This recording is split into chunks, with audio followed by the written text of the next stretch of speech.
Good afternoon. My name is Matt Galnor. I'm with the JAX Chamber, and thank you for joining us for the fourth in our webinar series. Today, we're going to focus on human resources issues and kind of what employers can do to help their employees at this time, and then also keep their business in the best position, when we come back out of COVID-19 and we start getting back, to work here. I've got two local experts that are going to kind of help walk you through this and answer your questions. First, we have Megan Richardson. She's Vice President of Consulting at Dynamic Corporate Solutions, Inc. She's going to talk through some practical HR tips. And then we have Kathleen Larsen, who is Vice President of Employee Benefits for Brown & Brown. She's going to talk a lot about sort of the benefits side for employers and kind of how all of that works with insurance and things like that. And then we're going to save about a half an hour at the end for your questions. So please submit those through the chat function and we will get to as many as we can. If we're not able to get to your question, we will also try and to get back with you on those. And if you have to, for some reason, leave during the middle or you miss part of it, all of our webinars are on the COVID-19 business resource page. If you go to myjaxchamber.com, the first thing you'll see is that resource page. You click there and then you can find all the webinars that we've done and invitations to upcoming webinars too. So again, thank you very much for being here, and I'll kick it over to Megan, who will start us off. Wonderful. Thank you so much, Matt, and good afternoon, everyone. We appreciate you taking a few minutes to join us today.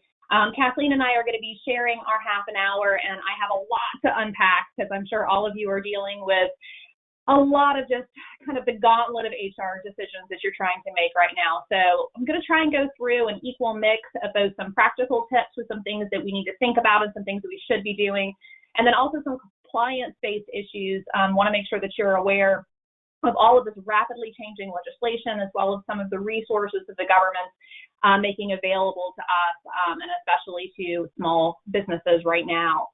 So first, let's talk about, perhaps you're still working through, some cost reduction options. You're trying to and have been keeping, as many of your folks on board and actively working as long as you could have, but maybe now you're starting to feel a little bit more of a crunch and you need to figure out, well, what's a way that I can free up some money but still try and keep people working as much as they possibly can? So first of all, kudos for you if this is the boat that you're in right now. So the first option that you can consider is going to be an hour reduction. So your folks who are typically working 40 hours a week, you can scale them back, and you can scale them back to say, you're going to work 30 hours a week or 32 or 20 or whatever that magic number is for you. Some things to keep in mind as you're making that decision is for your non-exempt workers, or a lot of people refer to those as like hourly people. For your hourly people, you just need to pay them for the hours that they work. So there's no guarantee there. The tricky part comes in with your exempt level folks, or your salaried folks, some people call that. Now, the tricky part there is they're not paid based off of the hour. They're paid based off of output, off of deliverables. So you don't have to reduce their hours, right? So they can even take on maybe some of those administrative duties that you're taking away from the people who can't work quite as much. So you don't really have to think about an hours reduction when it comes to exempt. Now, if you want to go a salary reduction, that's another option. So you can say, I'm really sorry, everyone's going to have to take, a 10, a 15, a 20% pay cut, even if it's just for a short amount of time, provided you don't have any kind of employment contracts with anybody, or you're not as part of some sort of a collective bargaining agreement. There's no guarantee that you have given people as far as their salary. So if you need to, during these hard times, take a percentage off, you can certainly do that. And again, if you're going to do that, things to keep in mind for your non-exempt people, they need to make at least minimum wage. For your exempt people, in order to qualify and keep that exemption, so they work on all those hours that we need them to work right now, that magic number is $684 a week. So we can't reduce them to less than that amount. So those are just a couple of ways that you can deal with that.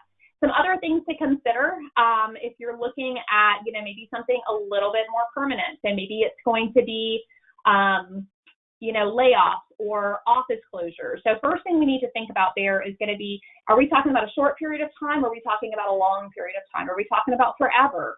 And that's going to determine how we handle things, is what period of time do you need to cover?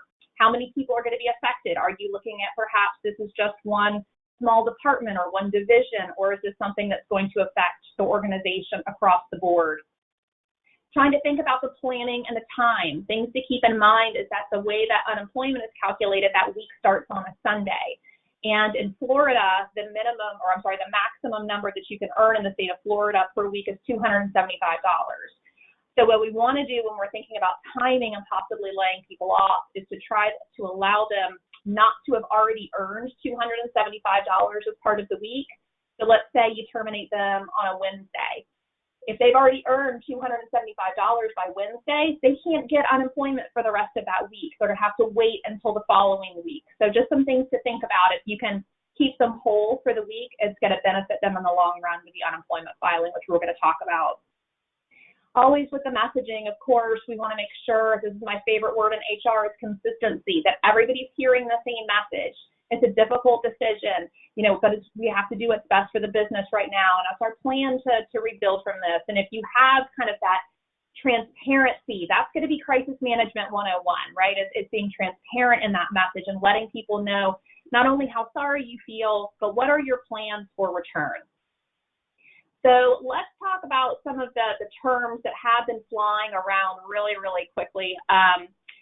Terminations, layoffs, and furloughs. What are going to be the difference between those three? So terminations are typically something where you're severing the employment relationship. This is what I first recommended kind of mid-March to my clients. It's let's take care of our low-hanging fruit. If you have people who are on performance improvement plans, if you have people you've been talking to about attendance issues, terminate them. Good to go. You were going to do it anyway. This is a great time to clean house, right? So that's our termination. I have no plans to bring you back. The layoff is going to be affecting more than one individual person, but the intention is that you will be bringing them back to work at some point. It does still sever that employment relationship. And then, of course, furlough is essentially an unpaid leave of absence. And I have heard that word more in the past 3 weeks than I have in my entire 15 years in HR. It's everyone's favorite new F word, let me tell you. But the furlough and the benefit of that, and I know Kathleen's going to talk a lot about this, the difference between a termination and a layoff and a furlough is all centered around benefits. If you furlough, those benefits are still active. I'm going to let her talk more about that, but that's kind of the three different buckets you have. Now, if you are going to, furlough or with layoffs, actually with terminations too, folks are going to be eligible for unemployment. If you took that option that I spoke about last slide and you just reduce the hours, they're going to be eligible for unemployment. So if you're earning anything less than what you were previously earning, you're still eligible for unemployment, and we're going to talk about what that looks like now that the CARES Act has passed. So some things to consider if you are going to lay off. You need to think about, are you going to offer severance? Have you done that in the past? What precedents have you set in your organization? You should already have a handbook. Do you pay out PTO? Is that already something that's part of your policy? What do benefits in COBRA look like? And then, of course, if you are going to lay off, the best thing we can do to help our employees right now is to provide them with a letter, which specifically says that this layoff or this furlough is specifically related to the COVID-19 public health crisis. It's going to help expedite their claim. So we want to do everything we can to get these folks what they need. Something to keep in mind when it comes to all of this is going to be constant communication. Again, crisis management 101. Giving people more information than they need, because in the absence of true information, right, in the absence of truth and fact, people will just run rampant. We know that, right? You want to be able to get ahead of that message and control that message. So constant communication, letting people know, even in small organizations, where should questions be directed? Who's going to be kind of your point person on this? Making sure as part of your communications, you're keeping employees and their safety and their health at the forefront. Let them know that you're concerned about them. And of course, retention is going to be key. And I've talked to all of my clients about this. It's about positioning yourself for the rebound, right?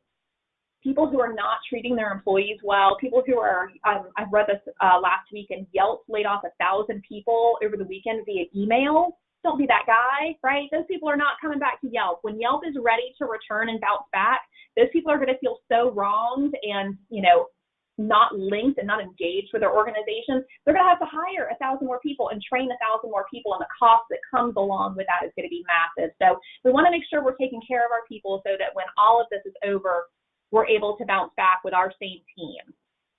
Okay, so I want to make sure that we're addressing the Families First Coronavirus Response Act. So this is more of kind of that compliance piece that I was referring to. So the FCRA is essentially broken into two kind of different chunks. So the first chunk is going to be the EPSLA, or the Emergency Paid Sick Leave Act, and that's going to give workers up to 2 weeks of pay for these coronavirus-related reasons that we're going to talk about. The second component is going to be the expansion of the Emergency Family Medical Leave Expansion Act. You got to love the government for awesome acronyms, right? So FMLA.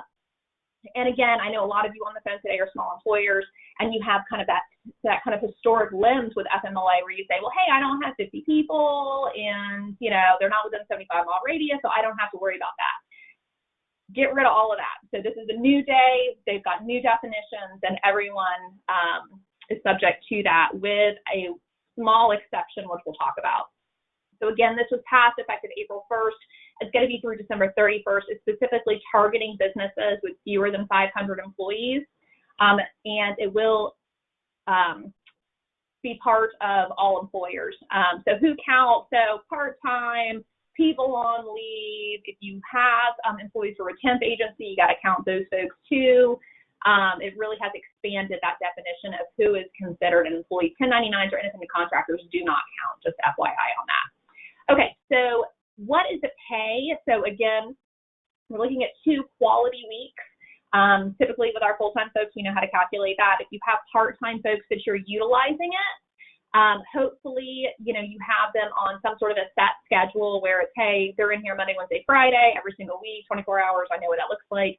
If they have a varying schedule, or if you have folks who are seasonal, things to think about is that calculation is based off of a 6-month average. So you need to have a full 6-month look-back period. So if you have kind of peaks and valleys in your work, you need to be able to come up with that good, solid number that incorporates both the peaks and the valleys.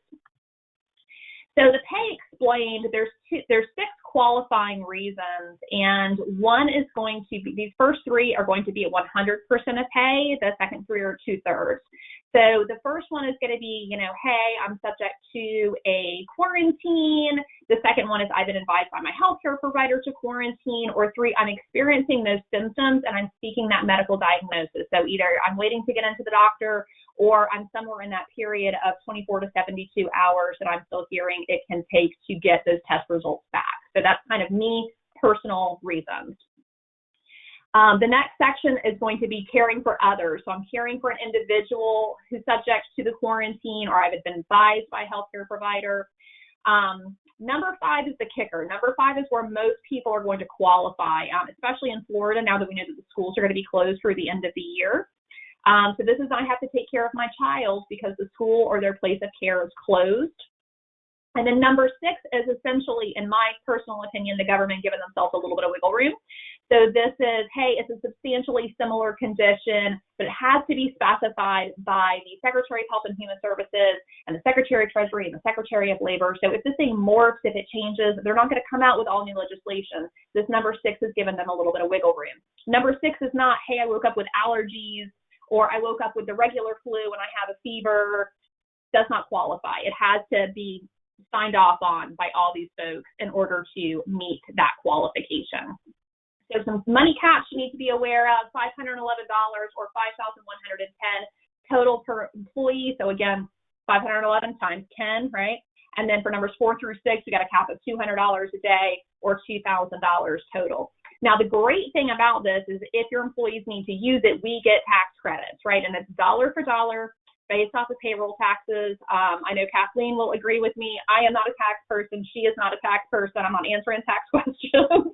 But I do really recommend that you jump out, visit the Department of Treasury. The IRS has a really robust, great FAQ. They've done a really good job with it. I highly recommend you jump out there, and it talks about what you will need in order to qualify for these fabulous tax credits. So the second chunk I'm going to go through really quickly. Again, this is the expansion of the Paid Sick Leave Act. This provides 12 weeks of job-protected leave, so just like typical FMLA, for somebody who is unable to work or telework. And again, this is just for that number 5. This is just for taking care of the kiddos, right? So this is going to be the additional 10 weeks of pay. So again, 2 weeks, 10 weeks, 12 weeks, right, of total pay. just like FMLA. Of course, FMLA is not typically paid. And again, we have $200 per day or $10,000 per employee. Now, just like FMLA, this expansion also has a job reinstatement component. So if you have 25 or more employees, that means the same obligations under traditional FMLA, which means I have to be returned to the same position with the same pay and the same clout. I'm the VP of consulting. If I went out under this and tried to come back, they can't say, okay, well, Megan, now you're going to be our receptionist and you're going to make $10 an hour, right? That's not a comparable position. Now, if you have fewer than 25 employees, they are saying that you can generally be excluded from this requirement, but they do say that they expect you to make this good faith effort for up to a year. So again, kind of keeping in mind that bounce back that we were talking about, as you're bouncing back within the next year, the first people you need to think about trying to rehire are going to be the people who went on these leaves. Now, the IRS has some very specific requirements around what that documentation looks like. I know my company has drafted something which we are providing to our clients, which meets all of these, but you really need to make sure that you have all of your ducks in a row so we can get those tax credits. A copy of this presentation will be sent out, so you can read this slide. I know I'm going through it pretty quickly in a little bit more detail, but again, this is also out on the IRS website. You may hear your employees pop up and say, hey, you know, my kid's at home, but I can work part-time, or I can work, you know, a reduced schedule, so let me do that and let me take advantage of this 2/3 pay under expanded FMLA. And can they do that? The key there is that it has to be agreed upon by the employer and the employee. So if you decide that this isn't going to work for you, then you don't have to do it. But the Department of Labor is highly encouraging us to work with employees in order to kind of make it work during this pandemic time. Okay, so I'm going to go through quickly just some FAQs that I know I'm getting from my clients, and the Department of Labor is giving us some guidance on before we kind of move to Kathleen and then go into our big FAQ. So this is basically, you know, hey, if my employer closes my work site before April 1st, so if, you know, anyone on the call today is not currently working, do your people get this? No, they do not. If my employer closes my work site after April 1st, can they go out on leave? No, they cannot. If my employer is open but furloughs me, okay, so if you have people who are on furlough, no, they do not get this either. Now, I will say, and this is kind of with tongue in cheek, that there is a small employer exemption just for the second piece. So not for the first piece, which was 2 weeks, but just for that expanded FMLA. And essentially what you have to do to meet this is to be able to show the financial hardship. Now, the government is not giving us a form to fill out. They're not telling us to contact anybody. In fact, they're saying, please don't contact us. But what they are guiding us to do is kind of get our ducks in a row. So if somebody comes a knock in and says, hey, I want to see what this would have done to your business, it's great to figure out, you know, who would be eligible for this, what are they earning, what kind of financial impact did that have to the business, and kind of what is your revenue coming in versus what you would have had to pay out. So again, there's nothing to officially qualify for this right now, but if you are going to say that you're excluded from specifically that number 5 under the expanded leave, that you know, you need to kind of have your ducks in a row. So things to think over. So there is a notice that is required. I want to make sure everybody's aware of that. Even if all of your people are telecommuting, you got to email that sucker to them. Okay, so it's really important that they have that. And then finally, I just want to touch real quickly and make sure everybody's aware that the CARES Act, which was passed back on March 27th, just greatly expanded unemployment. So not only are people able to earn that maximum of up to $275 per week in the state of Florida, but they're also getting an additional supplement from a federal government of an additional $600. So in a lot of cases, people are going to be making more not working than they are working. So if you're thinking about having to make difficult decisions and the impact that that's going to have on your folks, just know that there is a bit of a safety net that the government's trying to build in. It has also opened up and expanded to include some people who were not typically able to collect in the past. So, for example, you know, if I just feel unsafe coming to work, if I feel like coming to work has heightened my exposure to COVID, even though I'm resigning, I can still be eligible for unemployment when previously I could not.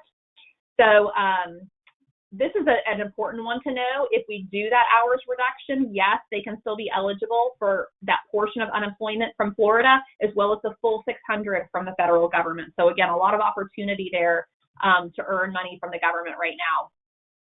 So yes, we talked about this. There's that opportunity for them to earn more than they typically would. So these are just very quickly, just a few ways that my organization is helping our small business clients, whether that be through providing policies or procedures, through our 199 COVID package. We also have a helpline and updates. So as this information changes and becomes available as these forms are released, we're pushing those out to all of our clients. However, we're also offering a complimentary web series. So this is our 12th session. The previous ones are all available at no charge through my website, dynamiccorp.com. The emotional intelligence or the pandemic pause. Once your loan is approved, how do you get those people in? How do you make sure you're spending 75% so you can get that loan forgiven? If you have somebody who pops up on their test as positive, or if you have a serious illness or a death, how do you deal with that? So with that, I know I speak very quickly, but we'll have time at the end for questions. So with that, I'm going to pass it over to Kathleen for more of a benefits focus. Thanks, Megan. So my name is Kathleen Larsen, and I'm Vice President of Employee Benefits with Brown & Brown of Florida here in the local Jacksonville office. In our segment, we're really going to touch on 3 different topics relating to employee benefit programs and COVID-19. The first is going to be insurance carrier relief. The second is benefit plan changes. And finally, the third are solutions for your business and your employees. So first, for the required disclaimer, I'm told I have to say this. The information provided does not and is not intended to constitute legal, tax, or medical advice. Instead, all information, content, and materials available is for general informational purposes only. So next slide, Megan. So really similar to your organizations, most of our health and ancillary carriers are having to change business practices to accommodate for COVID-19. Several of these accommodations, if fully maximized, can actually put money back into your business or in the wallets of your employees. So most of our health carriers, really started with covering the testing for COVID at 100%, but now several carriers, including Florida Blue, United, Aetna, and Cigna, are expanding this coverage to include all treatment relating to COVID. So this is anywhere from a pre-screen all the way to a hospitalization. It's important to note that this zero out-of-pocket cost is temporary. So right now, the current cutoff date is June 1st, where all of the carriers will reassess. So if you have an employee who gets sick prior to June 1st, he or she will not have to pay any out-of-pocket expense related to COVID-19. Carriers are also offering the opportunity of a special enrollment period. So if you have an employee who previously declined your group health plan and they get sick, he or she can also jump on your plan. So, we're really seeing an expansion of access to care. Finally, some carriers are allowing for employers to make off-anniversary plan changes to help free up cash flow. So if you're a small business, you're really struggling right now with cash flow, you are able to modify your deductibles and out-of-pockets and really, make these modifications to help free up cash flow for your business. We're calling this the buy-down approach. So similar to property insurance rates this year as a result of hurricane season last year, we need to understand that there's going to be a financial impact on group health plan rates as a result of this pandemic. This is 100% unavoidable, so it's imperative that your businesses take a really proactive approach to your upcoming renewals. Ancillary carriers are offering rate stability through August. So if your business is renewing your dental, vision, life, or disability plans in the next few months, your businesses should see no increases for these coverages. Additionally, many of our ancillary carriers are updating their policy language to actually include coverage for COVID-19. So a couple of examples of this include quarantine riders on short-term disability policies, coronavirus riders on critical illness policies, and finally, coverage for teledentistry on dental plans. Over-the-counter medications without a prescription, as well as menstrual products, are now qualified health expenses on our HSA, FSA, and HRA accounts. And it's important to know that the HSA contribution deadline has been extended. So the new deadline is July 15th, meaning our employees can actually increase their pre-tax deductions to help get a bigger tax return. Finally, I know childcare has been a really hot topic with work from home and with businesses being shut down and school closures. So dependent care FSA account changes can be made, but it is subject to carrier approvals. So in other words, our employees, they might have to increase or decrease dependent care FSA funds. and they're able to do so, but you have to work closely with your carriers to do this. So next slide, Megan. Moving on to retirement plans, employees do have a greater access to benefits because the 10% tax penalty is waived for a COVID-related distribution of $100,000 or less. So what exactly is a COVID-related distribution? This can really be defined as an individual who's been diagnosed with COVID, who has a spouse who's been diagnosed, or who is an individual who's experienced adverse financial consequence as a result of being quarantined, furloughed, laid off, having a reduction of hours, lack of childcare, or employer shutdown. Most of our carriers are offering extended grace periods to pay premiums, but none of them are really coming out and saying, we'll forgive your premiums or give you a premium holiday. So they're not really telling us we don't owe these premiums, rather they're allowing your business a longer opportunity to pay these premiums. Additionally, most carriers are allowing benefits to continue in a furlough situation, so they're making a reasonable accommodation to the actively at work contract provisions found in normal carrier contracts. Next slide, Megan. So, the CARES Act, as you know, established the Paycheck Protection Program, which provides $350 billion in stimulus to small businesses with less than 500 employees. It's really important for business owners to know that you are able to use your PPP loan money to pay required provisions of group healthcare benefits, including your monthly premiums, as well as retirement contributions. So employers do have to submit proof and have really good documentation to help maximize their loan. What we've provided to our clients is a selected rates and plans document that shows full monthly costs across the board for every line of coverage offered, and it splits the employer and employee costs very clearly. So medical might be easy. We might know we pay 50% or 70% of the health plan, but there's other employer-sponsored coverages such as life and disability that should absolutely be part of this loan process. The PPP loan is forgiven as long as 75% of the money is spent on payroll and employee benefit costs. So this should absolutely be a huge consideration as your business discusses workforce changes. Next slide, Megan. So, Megan touched on workforce changes earlier in the presentation, but a common discussion item that we're having with clients surrounds layoffs and furloughs. So a layoff is going to terminate that employer-employee relationship, whereas a furlough is going to maintain this relationship.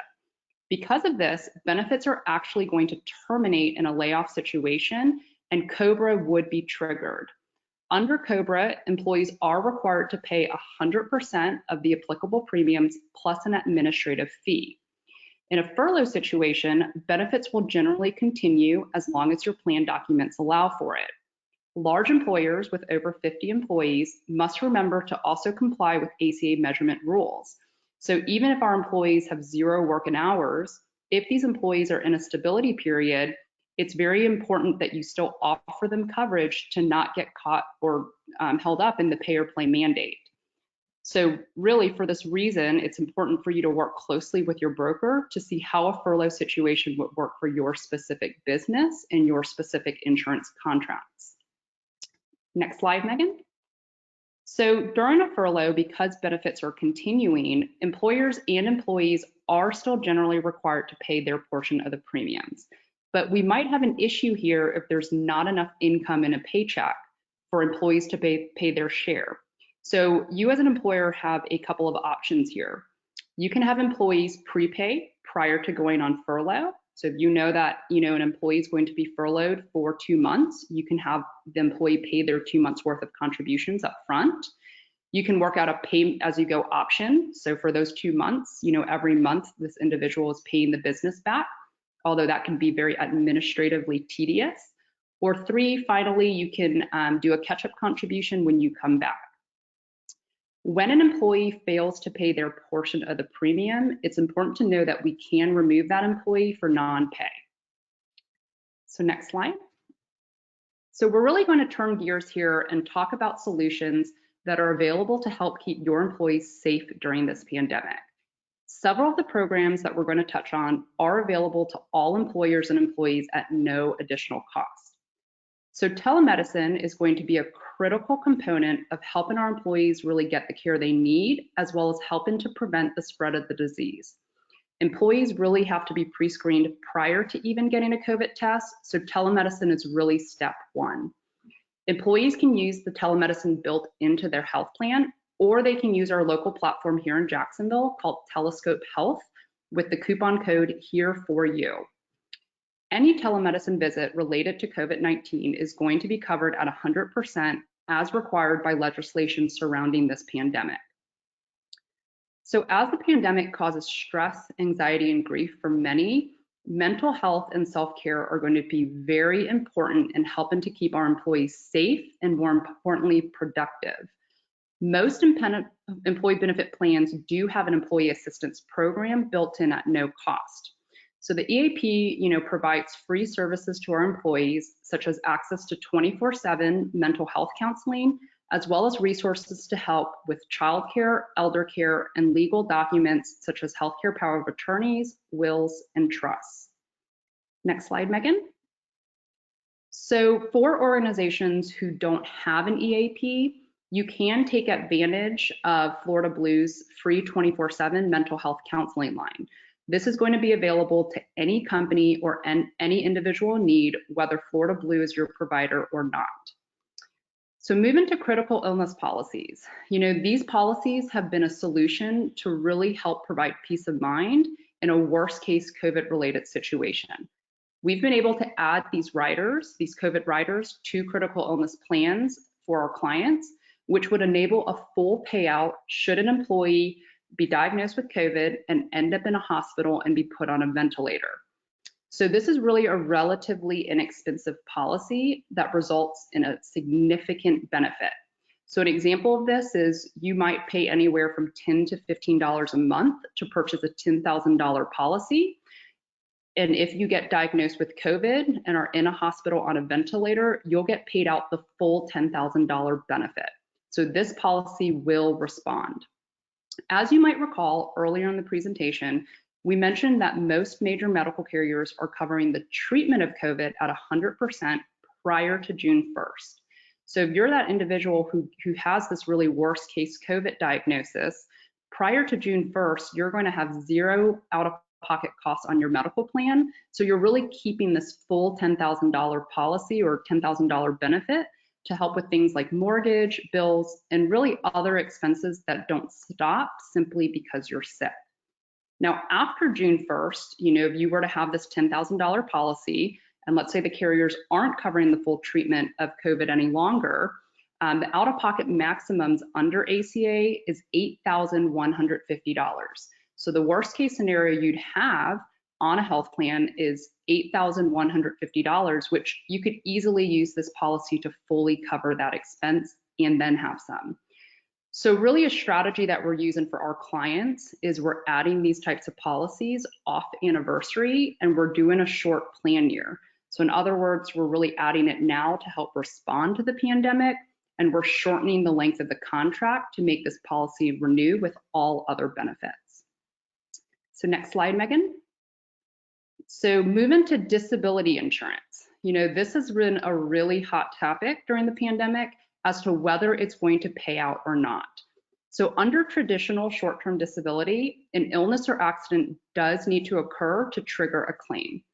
So short-term disability is generally going to pay out in a positive diagnosis of COVID, but it's probably not going to pay out for employees who are healthy and staying home to self-isolate, or simply because they don't feel comfortable coming to work. The exception here is really going to be if you have a quarantine rider on your policy. So this really allows an employee who might be healthy to receive a payout if he or she has a doctor's order to quarantine. An example of this might be, you get back from a cruise, you talk to your doctor just to make sure you're okay, and your doctor advises you to stay home for 14 days. If your short-term disability policy has this quarantine rider, even if you don't get COVID, you should be able to get a payout. So there's a couple of new employee benefit plans, such as the disaster relief payment account that's been triggered by this pandemic. So this new account actually allows employers to provide tax-free relief payments to employees for reasonable and personal family, living, or funeral expenses relating to COVID. The payments are a tax-deductible expense for employers, so it provides both a tax-free advantage to employers and employees. Additionally, emergency and lifestyle spending accounts allows employers to help employees with things like daycare, groceries, meal delivery, and wellness programs. Because this is with post-tax dollars, employers retain a lot more discretion with what they can use the funds for. Next slide. So, employee engagement is going to be really important in helping our employees stay positive and feel a sense of community through this pandemic. So it's really our duty in HR, or our duty as business professionals, to provide the resources our employees need in order to do so. So this is an example of a self-care campaign that we provided to our clients in partnership with PATH. This is a 30-day self-care wellness challenge that's available to anybody in our community. It encourages individuals to really turn off the news and instead take time out of their day to do things for themselves. So it encourages them to do things like writing down things that they're grateful for, calling somebody that they love, writing a list of short-term goals, and really checking in with coworkers. Individuals who complete 25 out of 30 of these activities by May 31st will be entered to win an Apple Watch. So because this is really available to anybody in our community, we encourage our clients to not only distribute this to employees, but also to their family, friends, and a way to encourage their own clientele. Next slide, Megan. Another engagement solution that we've rolled out is our Brown & Brown Relief Center. So this also is available to anyone or any company in need. This is an online portal that provides access to discounts for things like health and behavioral services, family care, financial wellness, home office supplies, and food delivery supplies. By taking advantage of these discounts, employees will be able to keep more in their pocket during these uncertain times, and HR professionals can show employees that they really, really care. Finally, we also have a resource center, so next slide, Megan, that can be found on bbinsurance.com/COVID-19. On this website, you can find helpful checklists to help you examine and really get the most out of your insurance contracts. So we've got checklists for employee benefits, workers' compensation, and business interruption policies. As a full range insurance consulting firm, we've been able to help many businesses here in Jacksonville really maximize their insurance policies. Next slide. So in summary, here's what my advice to your business would be. Review your employee benefit contracts to see how your carriers are responding to the COVID-19 pandemic. Every carrier is handling this pandemic differently, so we really can't assume that we have all the coverages that we discussed today in our specific contracts. Once you have a good understanding of our contracts, maximize the carrier relief that's available to you to help your business and your employees stay afloat.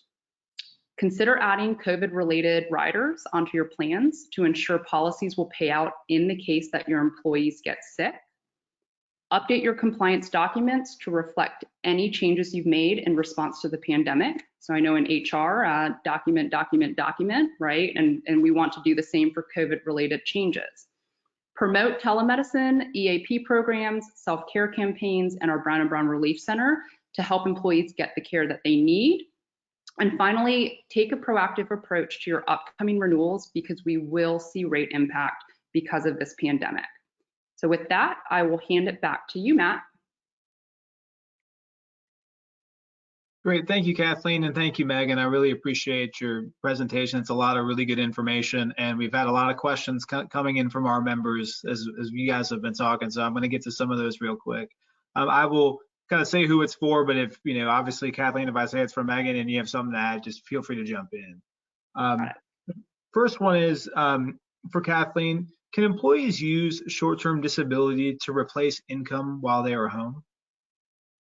So this is a gray area once again, right? In normal short-term disability contracts, you do need an illness or accident to trigger that claim. So if I'm an employee and I'm just at home and I'm uncomfortable going to work but otherwise healthy, that would not necessarily trigger a claim. So really the only coverage we've found for clients so far is if they have quarantine riders built in. In that instance, the only thing that would trigger a claim is going to be a doctor's ordered quarantine. So this is often getting confused with the new leave laws and whether an employee can get paid for being quarantined because of the state. So that, I don't know, Megan, if you want to chime in on that piece of it, but a traditional short-term disability policy is not going to pay out an employee who's just healthy and at home. Okay. And Megan, this is kind of just more of a management type question. How do I manage my employee performance remotely? That's probably one of the number one calls that we've received on our helpline. There are a lot of businesses I know out there who never had remote work policies, right? So we aren't used to having our folks work from home, and then we're kind of in this new atmosphere where not only are employees going through the struggles of working from home, but we have managers who have never managed a remote team, and that comes with its own trials and tribulations. So I know something that my organization has created, and I would recommend for you to do one as well. The easiest thing is to create a tool. So create an accountability document and make sure, again, that you're having those good, solid conversations with employees. When do I expect you to be on work, online in the morning? And how available should you be? And what are my expectations as far as getting back to clients? Is it 2 hours? Is it 4 hours? Can you have a bird outside your window when we do a call? Can you not? Being transparent about all of those things and what you expect.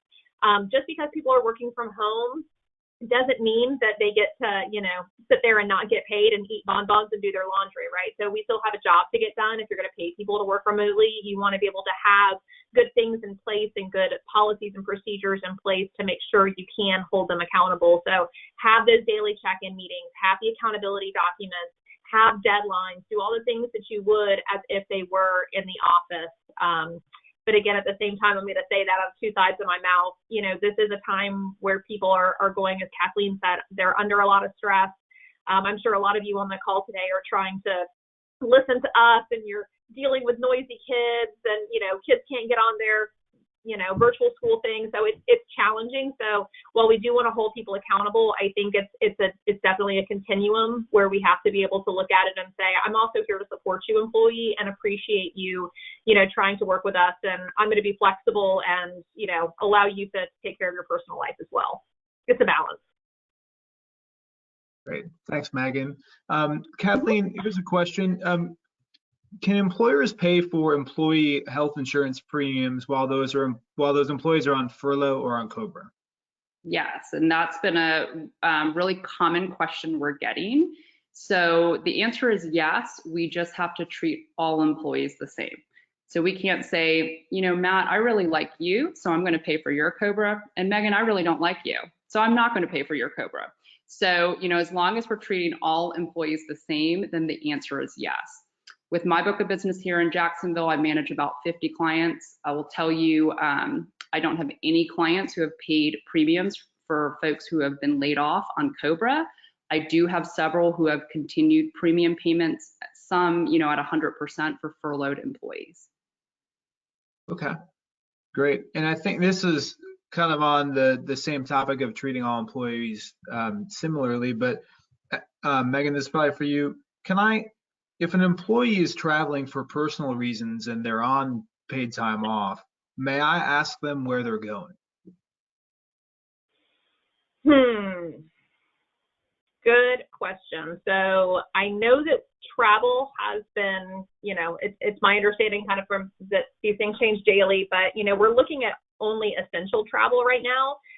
So I don't think that there is a problem if you are an essential business, if you still have people who are reporting to the workplace. We do have a duty to make sure that we are still providing that safe, healthy work atmosphere. So if you have someone who is returning back to the office where they could possibly infect others, that I could see as a little bit more of a likely question. But if it's someone who is choosing to travel, they're using their PTO time, you're comfortable with them taking the time off, and they're working from home and you anticipate them working from home for the next 14 days, then, I probably would not recommend that. I'm not seeing the business reason for that.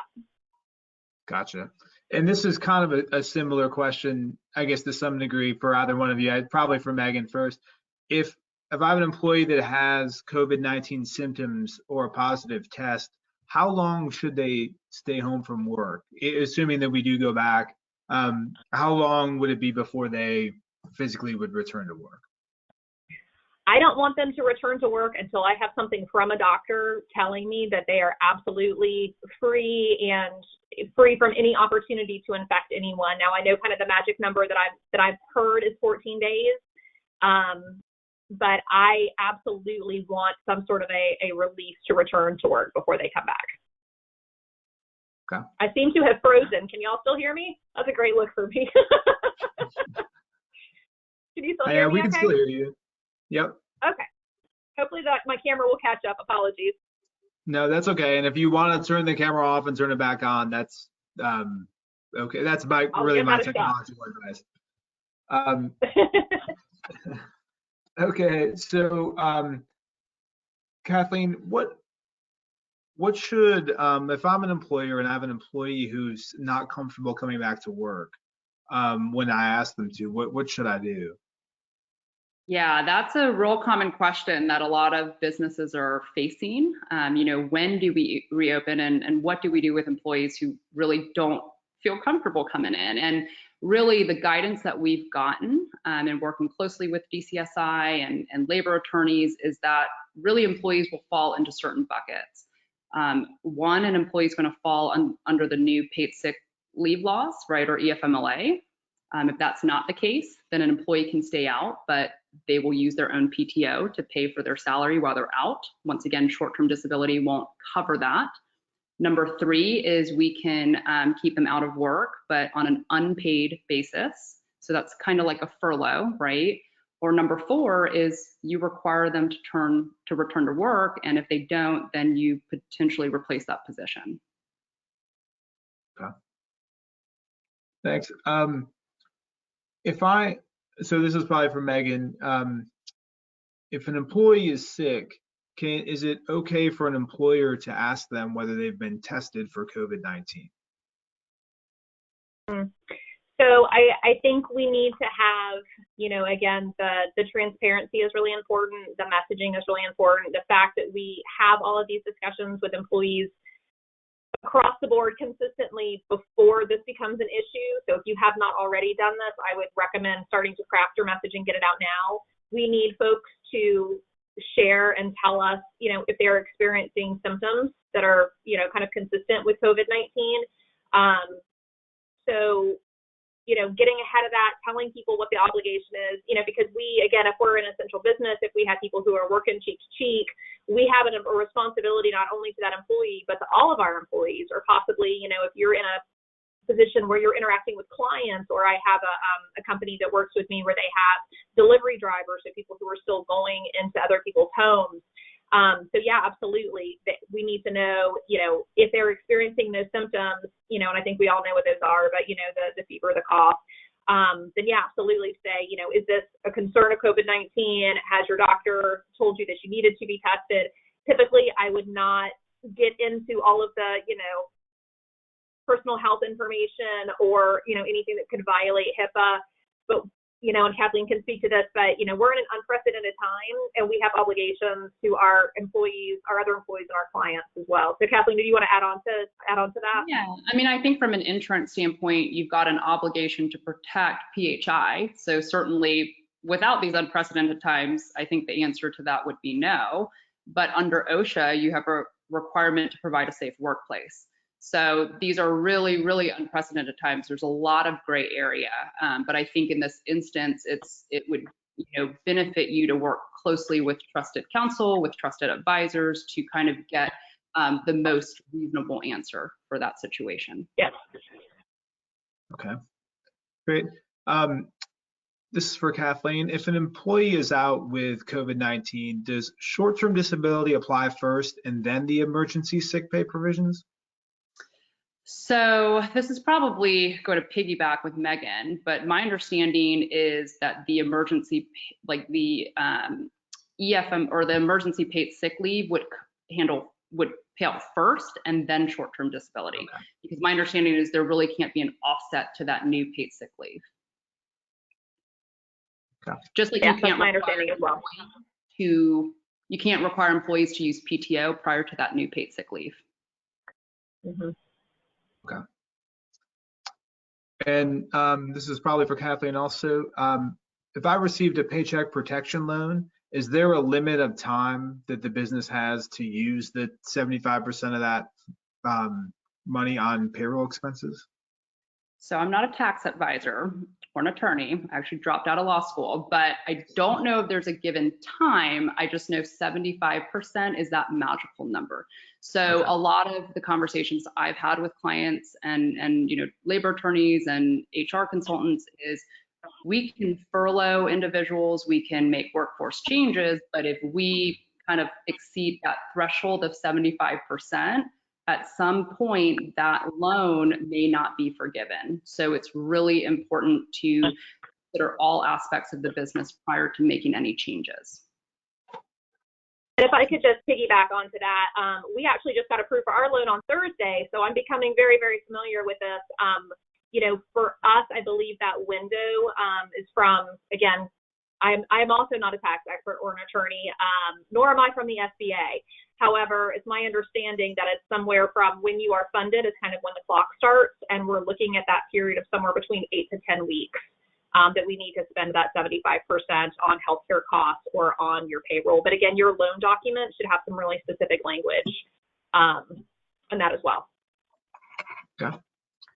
Thank you both. And actually, if you want to tune into I'm sorry, go ahead. No, go ahead. Okay, I am doing my presentation on Thursday, which is a complimentary webinar, and I should have all those answers for you outlined in that presentation if you want to join me on Thursday. Okay, great. This is kind of a more employee-specific question. If I have an employee who is over 65 or in a different high-risk group, how do I treat that employee when it comes to coming back to work?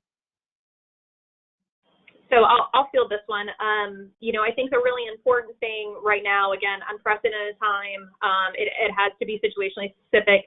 But, if you have someone who is over 65, if you have someone who has, is immune compromised, of course you want to be, as accommodating as we can be. But if someone comes in and tells me, hey, I'm ready to work, everyone else has come back to work, the fact that you're concerned for them or the fact that, they may fall into 65 and up or another protected demographic, we can't prohibit them from returning to work. So just because we're concerned, if they tell us they can come to work, if they have no doctor's issues, if no one has advised them not to come back to work, then we cannot stop them because that could be viewed as discriminatory, especially if they're not earning wages right now and we're prohibiting them from earning wages. That could really turn into something nasty. So we just want to be really cognizant on who we're not allowing to work. Okay. If an employee is furloughed and the employer has no plans to become exempt under the CARES Act, does the employer need to still pay the employee? And is that considered income for the employee? I'm not sure I understand the question. Can you read that for me one more time? Yeah, it says if an employee is furloughed, but the employer has no plans to become exempt under the CARES Act, does the employer need to pay the employee? So if an employee is not working, there is no obligation to pay the employee. If they qualify under, I'm not sure where we're going with the CARES Act if we're confusing the two. So if they qualify for one of the reasons under the Emergency Paid Sick Leave Act or if under the Expanded Family and Medical Leave Act, and they meet those qualifications, those very specific qualifications, and they file the correct paperwork, then there would be an obligation to pay them there. But essentially, at the end of the day, if they're not working, then you don't have to pay them. Did I catch that? I think that's what I think it was a size issue. Okay. I think it's kind of where that was coming from. Okay, gotcha. Just want to make sure I'm answering the question properly. No, I think you were. Thank you very much. So Megan, if I have employees that want to set their own schedule, how does that work? And does it make a difference if they're an exempt employee versus a non-exempt employee? Yeah, absolutely. Great question. I'm getting this one a lot. So again, our non-exempt people, again, I'm judging them off of what I call butt in the seat time. So we pay our non-exempt people for specifically the amount of time that they work. So, if you're working, again, and we still have to make sure people are filling out timesheets, even though they may be working remotely. That's a qualification and a requirement under the Fair Labor Standards Act. So we want to make sure we come out of this with no wage and hour lawsuits, right? So again, really important that we maintain some of those same practices we did while people were working in the office. So with exempt level folks, that's going to be different. So just like, you can allow them to work on the weekends, or you allow them to work in the evenings, right? Because again, it's not based off of butt in the seat time with exempt folks, it's based off of deliverables and making sure those deadlines are being met and things like that. So whether or not you allow them to kind of flex their schedule is a business decision. I would encourage you in this crazy time to try and be as flexible as you can. We talked about, trying to work with employees, trying to understand their personal situations, whether that be I'm trying to take care of kids, or, I'm taking care of an elderly parent perhaps. So if I know I wake up at 5 a.m. and I work from 5 to 7:30 because my kids don't wake up until 7:30. So, if I can get my work done, but get it done in off hours so that it doesn't affect the business, I would encourage you to be as flexible as you can be, as flexible as the business allows. Okay, great. Well, I'm going to note here that we have 3 minutes left. I don't know if there's anything that, things that we didn't cover that you guys would like to hit real quick before we sign off. Is there anything that you think that businesses should really keep in mind as we're starting kind of that transition when everyone's kind of starting to talk a little bit less about, being in quarantine, and a little bit more about what happens at the end of this? Yeah, I can go first if you don't mind. So I would encourage you to start thinking now about what your return to work looks like. I have a lot of clients. We're really trying to make that as much of a customized approach because every business is different. How you serve your clients and what you do is going to drive your comeback. So, perhaps you do a phased implementation. Perhaps you just start with kind of some key people. Perhaps this has kind of rocked your business model and you look at it and say, gosh, maybe these folks work remotely all the time. I think a lot of us have gotten used to working in our GMEs. So I think it's going to be harder for some people to come back to work. Do you have things in place that OSHA is requiring, like thermometers, like masks, like cleaning supplies that nobody can seem to get their hands on in my neck of the woods?